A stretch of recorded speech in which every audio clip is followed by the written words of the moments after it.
And so as like I really started watching and like kind of understanding who he was, understanding that he didn't view the Bible as a rule book. Do this, go to hell, do this, go to heaven. He viewed them as guidelines to happiness. And as I started incorporating all those same things in my life, right? Like maybe don't lie, people will trust you. Don't have sex with the wrong person and you might not marry the wrong person, right? Just like it was slowly I started instituting all those things in my life, and my relationship with Christ just got close. Like I got to the point where I was at Collins. I was so excited every day. I was so excited to wake up for the next day. I couldn't go to sleep, and that realization at that point is whenever my faith really grew. Welcome to DFW Grit. I'm Dr. James Taylor, and I'm your host, and this is more than just a podcast. We dive into the stories of the movers, the shakers, the small business owners, the entrepreneurs, right here in the DFW Metroplex. This is your home for authentic, real stories that prove what happens when you don't back down. Let's get to work. All right, what's going on, everyone? Welcome back to another episode of DFW Grit. For the very first time, we have a part 2. So, Douglas, welcome back.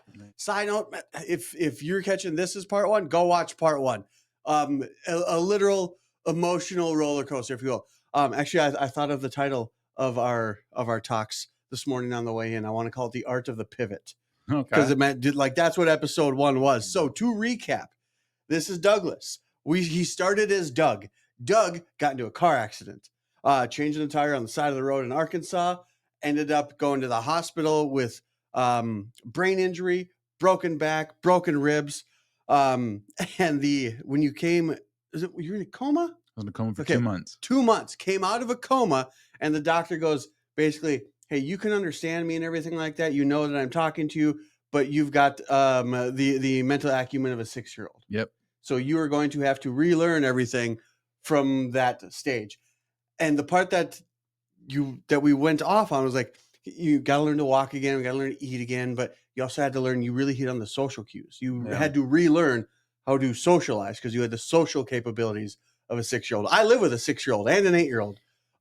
They are socially inept. Sure. I love my kids, but also their kids. So you're like, you know what? Okay, that's fine. I'm still going to do this. Doug becomes Douglas at this point. Yeah. So Douglas, even though with a brain injury, still went to a semester of law school as a 6-year-old. Again, that's well, that was later, but yeah. Okay. Yeah. So well, hitting the high points. Again, if that sounds insane, it is. Go watch episode 1 of this. You went to law school. You and your buddy were doing an Amazon arbitrage thing and killing it at that, doing 6 figures a month. The Amazon, let's see what else I got here. The Amazon arbitrage thing turned into a whole mess of virtual assistants that you were managing. A little bit of, I don't want to say, we'll say backstabbing by your competitors caused you to pivot. And then you ended up doing SEO for a while, SEO optimization, online marketing. You started meeting people at hotel bar. That sounds seedy. You started to go meet people where the people were, right? And one time you kind of wanted a quiet dinner by yourself. And God just said, go left down this street. And you went left and you were sitting at a bar and the people next to you got a meal. And even though you said like, I'm going to be quiet, I'm not going to talk to me, you commented on this person's meal, which led to an incredibly impromptu and beneficial relationship. That relationship took you to Colorado, right? Well, I was in Colorado when that happened. Oh, okay. Perfect. Yeah. So took you deeper into Colorado. So we had that. And then there was another possible purchase or acquisition or partnership through another potential investor. So then all of a sudden you had these two things combating against each other. As that was being fleshed out, then the real estate thing came into play. How long was the course supposed to take, the real estate? Well, to be a licensed agent, it's supposed to be 180 hours or a 6-month course. And you did it in 1 week. 1 week. So if that sounds like a lot, it is. And we covered it in depth in a matter of 20 minutes. So go check out episode 1. It's as crazy as that recap makes it sound, we're all kind of crazy. Douglas, you're a little crazier than most. A little bit. But like I said, the thought came to me this morning, like, dude, the art of the pivot. I think that really encapsulates what episode 1 was. And if episode 1 was basically just kind of your life up until maybe a couple years ago, it encapsulates what Douglas is. So do me a favor, as best you can, mesh where we left off to where you are now. So we'll start with the real estate thing. You did 6 months of classes in a month, week. Well, that was to become an agent. Yeah. Right. And so at the same time, the same guy who brought me into the Amazon world, I told him I was going to get my real estate license. And he was like, well, why would you be a real estate agent? And I was like, what do you mean? And he's like, well, why don't you buy and sell houses? And I was like, I don't have hundreds of thousands or millions of dollars to spend like that. And he's like, we ever heard of wholesaling? And so then that led me to buy a course. Like I had just got my license as a real estate agent. And then I bought that course after I talked with him to do wholesaling. And so that was kind of what started that path.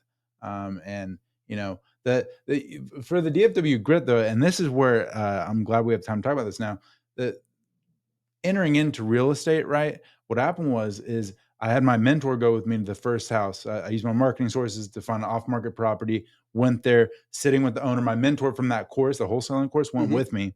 And so after we walked out, he goes, look, this guy wants full market value. This is 2021. Okay. So it wants full market value in this market, seller's market. He can get I was going to say, for those unaware, what was going on with this housing market? It was a crazy housing market. Everyone was like, everything was selling immediately. Inventory was super low. And that's why I was like, oh, I can, with my marketing background, I can find these properties. And so I did. Mentor went with me. We went outside afterwards and he goes, look, this guy wants full market value and he can get it. Why don't you just list it? Since you're an agent, you can do a net listing agreement, which is where you get to keep the commission above anything that they like. If they want $300,000, anything above $300,000, I get to keep as a commission. So I was like, perfect, similar to wholesaling, but instead of as an agent. So I did that with that house, and I listed on the market. I don't know if it was 300. It's been a long time now, but whatever it was, let's say it was 300. I listed for 300. I'd offer for 330 the same day. As is, closed in 2 weeks, all of the normal cash offer stuff. And this is my first real estate transaction ever. So then I was like, perfect. And then I continued doing this, finding all these properties, and I just would send them to the agent who like made the offer. He'd send me an offer immediately every time, you know, and it'd be 110% of the market value, closed in 2 weeks as is. So I was like, why would I ever sell houses to anyone else? And so then after about like 2 or 3 months, I had sent him so many homes, kept closing. But of course, I'm like, in my mind, I know that I'm losing a lot of money by using this agent because they have to pay his commission. So I said, look, man, if you give me, because it was like a pseudonym on the contracts. It was like some like fun name that I couldn't trace back to who it was. So I couldn't figure out who it was. And I said, look, his name's Cody, great guy. I was like, Cody, if you give me who this buyer is, I will give you residual commission on everything I do with them forever. And he said no. So really, so then I said, okay, well, I'm gonna figure it out. Just kind of joking with him, but I meant it. I was like, I'm gonna find out.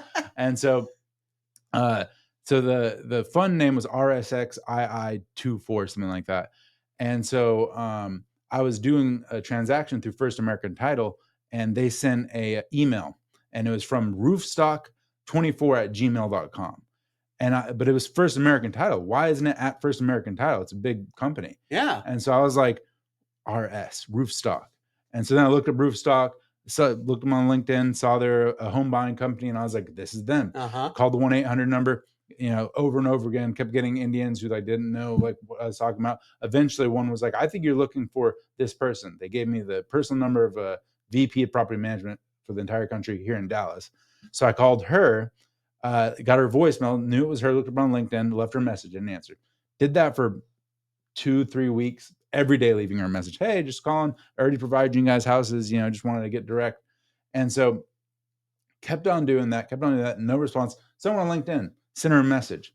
I sent her that message and I was like, I guess I could just replace the name. Hi, blank. My name's Douglas. I already provide you guys properties, blah, blah, blah. I want to go direct. And so I took that, and there were 3,000 employees on LinkedIn. So I got on my treadmill every morning. I had a treadmill desk, would get on my desk, and I would copy and paste the message and send it to every employee on LinkedIn of that company.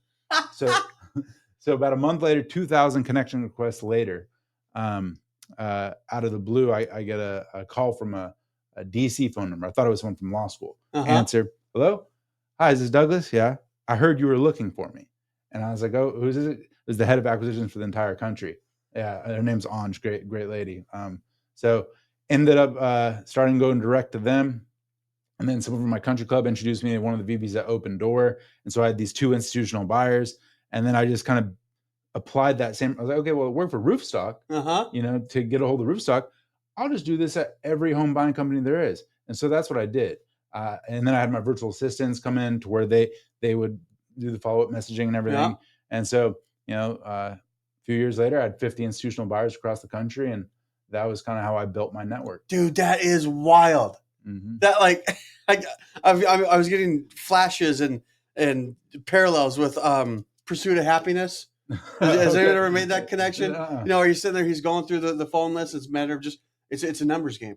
Yeah. How many numbers can you dial? And in the movie, they gave them this list of a company that they're calling their sell insurance to, and everyone starts at the bottom of the list, which is the bottom people on the totem pole of these companies. And then Will Smith's character is like, "F this, I'm going to start at the top." That's what I did. It's exactly what I did. That's fantastic. Yeah, because on LinkedIn you can filter by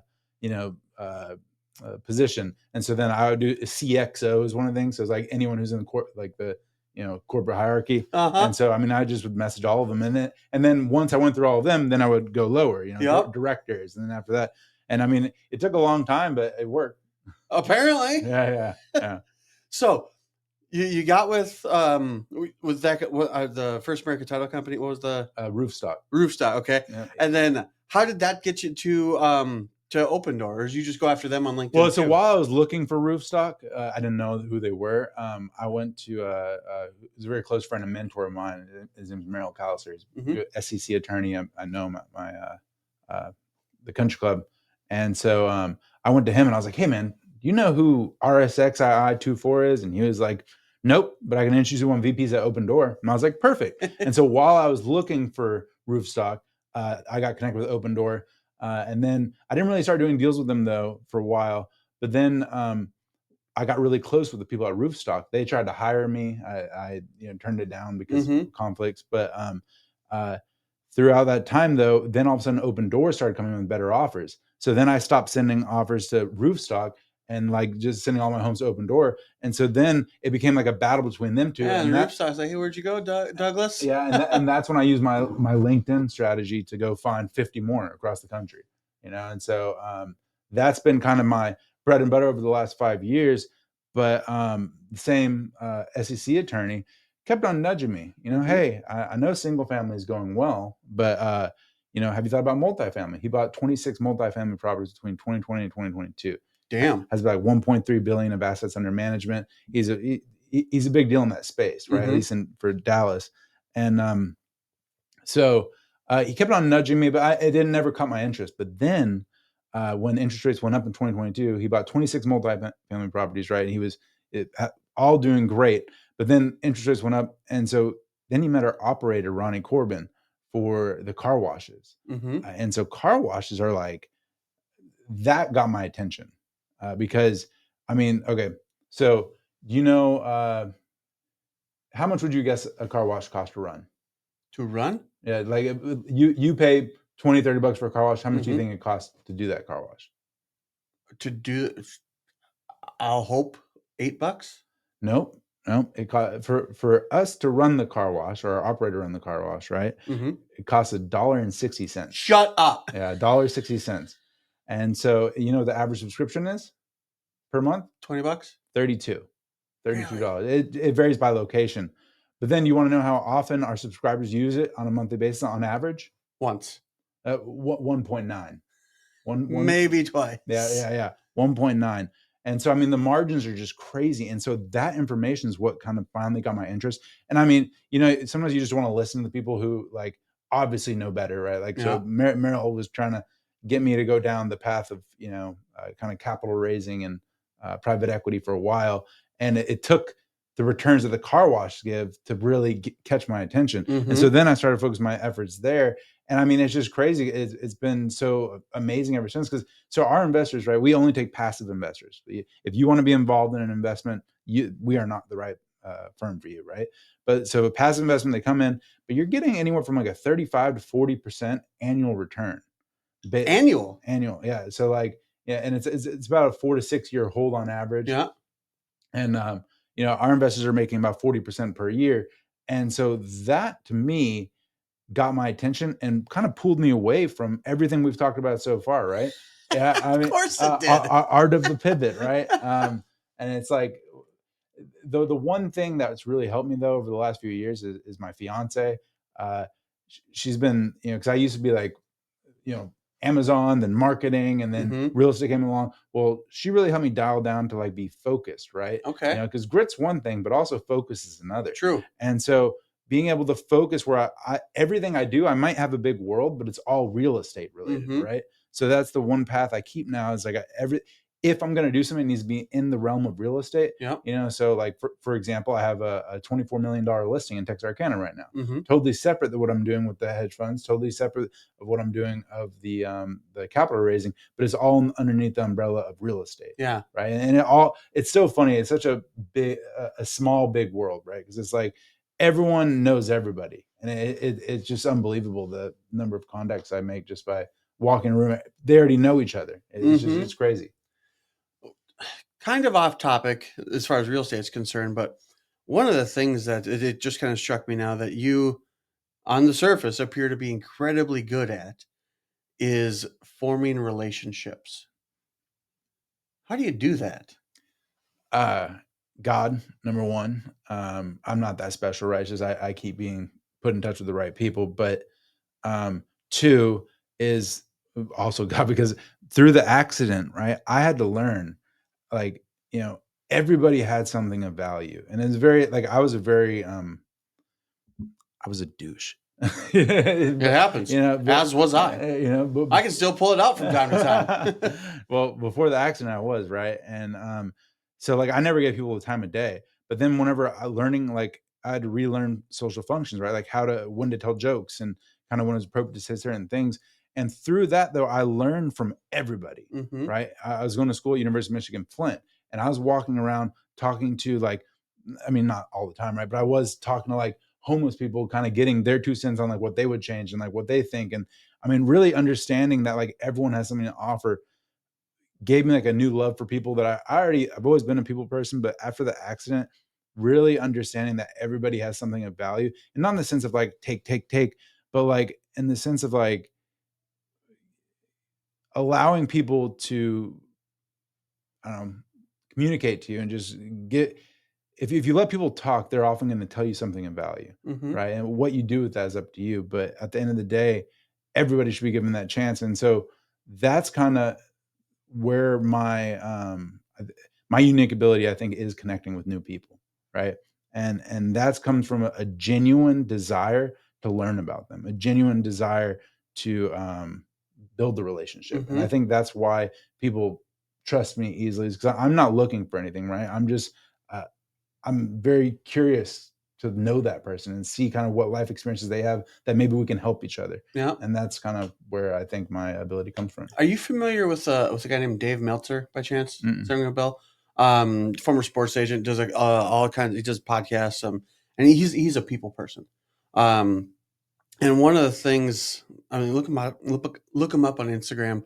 He's probably on LinkedIn. I don't see why I wouldn't be. But one of the things that he says routinely, that it kind of sounds like it's echoing exactly what you're saying, is he strives to be more interested than interesting. In that it's the same thing. Like he meets people, he talks to people to see, shoot, for all intents and purposes. And Dave, if you're watching this, I hope I'm not misconstruing this, to see how he can connect other people. Sure. And just in being the facilitator of that connection, I mean, you do it enough, it's bound to return good to you in one way, shape, or form. I wonder if you could speak to also, it almost, meeting new people is scary for all intents and purposes. It's, talking to strangers, but it almost seems like you turn that, like that fear, like, hey, if all I do is just have a desire to know about people, then that makes that fear kind of less in some way, shape, or form. Am I getting that right or no? Yeah. Or do you have that fear? No. No. No. Sorry, can't relate. Well, no, I just enjoy people, right? And it's like part. I don't know if we went over this last time or not, but when we went over a lot. We did go over a lot. when I was recovering from the accident, right? I at first thought that people in Michigan were just the nicest people in the world. Mm-hmm. I used to like tell my friends like, oh, like if you're just yourself, people in Michigan will love you. Like because all my friends would ask me like, how do you do that? Walk in a room and just talk with everyone and become friends with everybody. I was like, honestly, man, people in Michigan are just great. But it's because while I was growing up again, right, while I was rematuring, I realized that like if you're just yourself, right, it's so easy to make friends. And I'm not that special, right? It's just people can sense if you're just being yourself and being genuine, it's very like clear to them. And people will trust, know, and like you. People want to do business with people they know, trust, and like, right? And that's kind of how every aspect of every business I've been part of, that's been part of the core of it. So, okay then. Was it a conscious effort on your part as you were growing up again to be more genuine? Or is that something that you kind of figured out? No, that's what I was saying. In Michigan, right?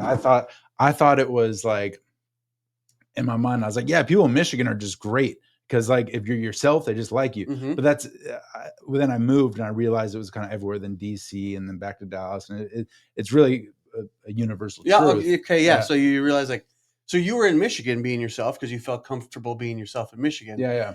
And well, shit, for all intents and purposes, you just kind of got stuck being yourself. Yeah. But yourself just got put into a different geographic location, and you just kept doing what you were doing, and it turned out, well, shit, it works here. It's not Michigan, people. Yeah, it's Douglas. Yeah, and it's not Douglas. It's because Douglas was being himself, and then Douglas realized okay, if I just keep this whole like authenticity thing going, which comes naturally, by happenstance, then it's doors open. Why don't people realize that? Why is that so hard for people? I think because everybody's busy comparing themselves to everybody else. So that being said, then, is that why? Because I was thinking this, I was wondering if I could work this in. I think I just did. Is that why you're so prevalent on LinkedIn and why you were so hard to find on Facebook and Instagram? You're not really pop around on those places?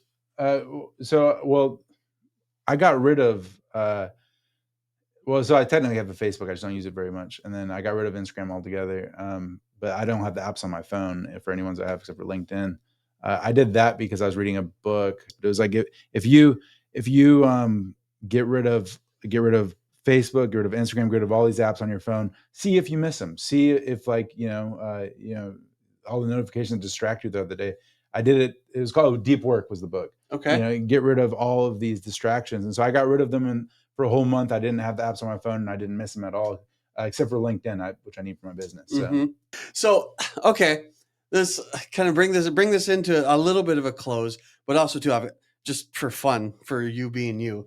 I've got rapid fire questions like on the back burner. Normally it's if like a podcast goes way too short.